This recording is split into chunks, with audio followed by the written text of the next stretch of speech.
Bonjour à tous. Ce début de vacances pour notre zone, je reviens vers vous par rapport à, à ces idées que je voudrais proposer pour notre discipline, donc l'éducation physique. Voilà, je voudrais revenir sur deux points qui me semblent intéressants. Le premier, c'est le changement, et le deuxième, c'est l'organisation et le paradigme. Voilà. Donc, Michel Crozier, le sociologue, avait dit on ne change pas par plaisir, mais parce qu'il le faut. Donc, moi, je pense que vu le contexte actuel qu'on a développé dans la première vidéo et que vous connaissez tous, hein, c'est le problème de rapport délétère à son corps, de mauvaise santé physique, de mauvaise santé mentale, voilà, de pandémie, de soucis divers et variés pour la discipline qui a été mise à la porte. Enfin, on n'y revient pas. Je pense qu'on a besoin de changement, voire d'une évolution. Voilà, c'est l'intérêt de la crise, hein. La philosophe Barbara Stigler dit, je l'écoutais la semaine dernière, dit que dans cette période un peu agitée, il faut vraiment d'abord rester unis et puis ne pas tout accepter et être force de proposition. Donc je suis assez d'accord avec elle et je voudrais donc vous proposer les miennes. Je profite de cette chaîne YouTube, hein, je ne suis pas spécialiste, mais je vois l'intérêt de la chose pour communiquer, puisque je me rends compte qu'il y a des vues et que j'ai des retours, donc c'est que ça fonctionne. Donc, première chose, donc le changement. Pour changer, il y a trois points quoi, qui importent selon moi. Donc, bien évidemment, il faut que le contexte soit favorable, bien évidemment, il y a des incontournables, mais il y a trois points qui me semblent fondamentaux. Le premier, c'est la connaissance. Si on veut changer ou si on change dans ses pratiques, il faut que ce soit connu. Si c'est pas connu, si c'est pas mis au grand jour, bah, ça restera dans l'ombre. Donc il faut communiquer sur ce qu'on propose, que ce soit en termes de fonctionnement ou d'idées à développer. Donc la deuxième chose, c'est la reconnaissance. C'est-à-dire que la connaissance, c'est le premier point, mais si on n'est pas reconnu, que ce soit par quelqu'un de responsable dans l'institution. Alors chez nous, c'est un chef d'établissement, un inspecteur, un formateur, voilà, quelqu'un de connu dans la discipline qui dit tiens, ça c'est intéressant et peut-être qu'il faudrait y réfléchir, y songer. Cette reconnaissance, si elle n'existe pas, ça ne peut pas fonctionner.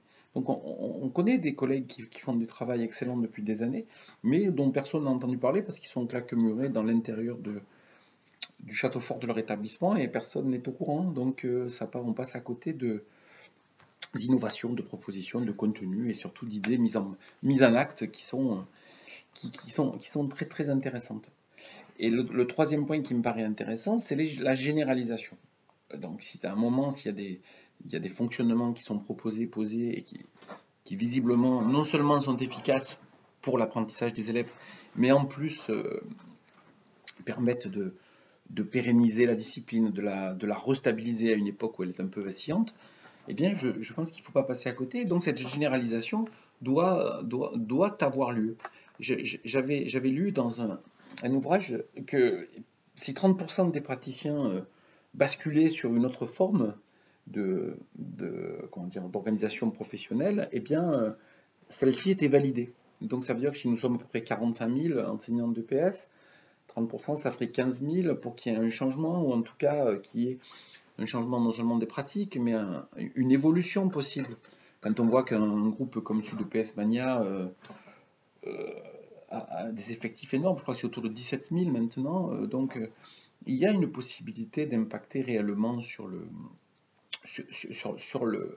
faire et les praxis professionnelles dans le champ de l'éducation physique. Voilà, donc c'est le premier point. Donc le changement, donc si on suit l'idée de Michel Crozier, c'est bien parce qu'il le faut.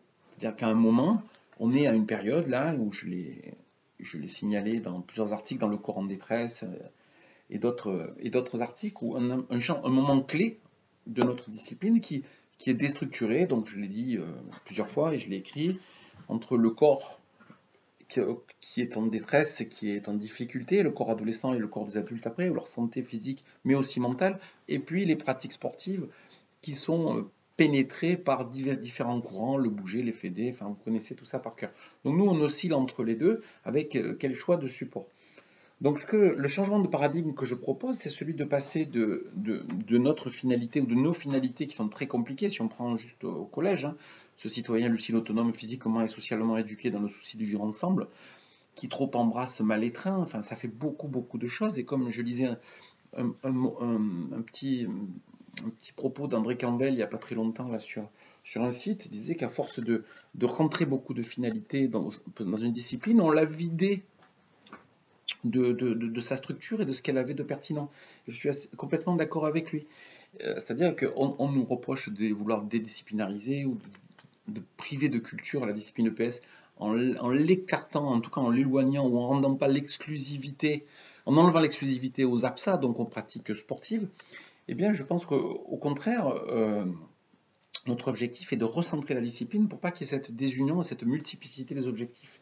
Donc le changement de paradigme, ce serait plutôt de passer de finalité, donc une finalité complexe et multiple, avec des orientations et des compétences à développer au sein de chaque activité physique et sportive et artistique, donc chaque APSA, chaque sport, hein, eh bien l'objectif ce serait de viser, selon moi, ce serait de viser les effets sur le corps.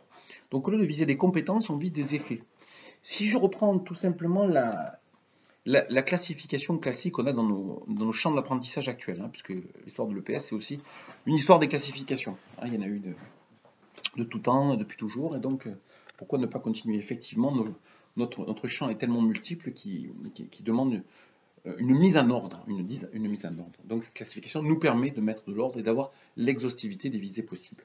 Donc moi je mettrais dans nos champs d'apprentissage, je les définirais donc par rapport aux effets sur le corps proposés. Le champ d'apprentissage 1, pour moi, c'est le champ du corps mesuré. C'est le champ de la mesure, c'est celui où on va plus, c'est le situs altus fortus, hein, du père Didon, c'est-à-dire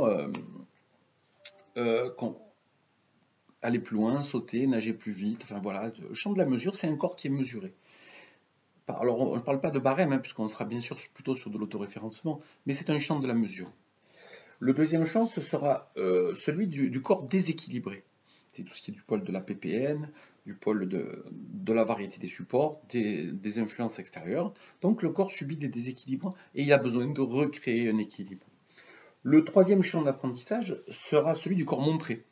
Alors soit avec des formes à reproduire, soit avec des formes à créer, hein, de morphocynèse, hein, comme j'avais appris à l'époque à la fac. Donc le champ du corps montré, le corps qui se montre, champ très important à l'adolescence, vous le savez bien, on en a parlé, tout le monde en a parlé, donc vous êtes au courant. Le quatrième champ, ce sera le champ du corps opposé. On va s'opposer, soit individuellement, soit collectivement, soit avec des partenaires, soit tout seul, mais on va être dans un corps qui s'oppose. Alors qui coopère, certes, mais qui surtout s'oppose. Hein. Et puis le dernier champ, ce sera celui du champ d'apprentissage 5, donc pour le lycée uniquement, le corps développé avec ce qu'on appelle les ASDEP, enfin les activités de développement. Et donc on va développer des capacités, des connaissances sur soi qui permettront après justement d'aller un peu au-delà. Donc cette proposition est celle d'un changement de visée. Alors si on pouvait définir une finalité, je dirais celui d'un épanouissement.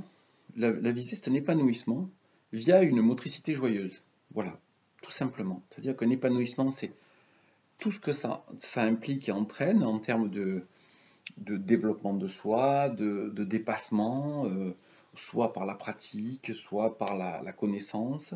Voilà, bien sûr, on maîtrise de plus en plus, donc on va vers une joie de plus en plus importante, un épanouissement donc, qui advient, et la joie, une motricité joyeuse. Je reviens toujours à cette idée que la gaieté, la joie favorise l'accès au bonheur, et donc l'EPS serait pour moi cette discipline-là. Donc ce que je propose tout simplement, c'est de passer de ce fameux clap-sève à un épanouissement physique via une motricité joyeuse. Voilà l'idée que je vous soumets. Bien sûr, n'hésitez pas à me donner des commentaires, à me proposer vos commentaires, quels qu'ils soient d'ailleurs, hein, je suis preneur, et puis nous pourrons en reparler. Donc ce changement de paradigme, ce serait celui d'un passage de compétences visées à des effets sur le corps escomptés, avec une visée et une finalité plus simple, plus claire et plus identifiable, qui je pense permettrait de pérenniser la nécessaire présence de notre discipline à l'école, depuis la maternelle jusqu'au bac. Merci de votre attention.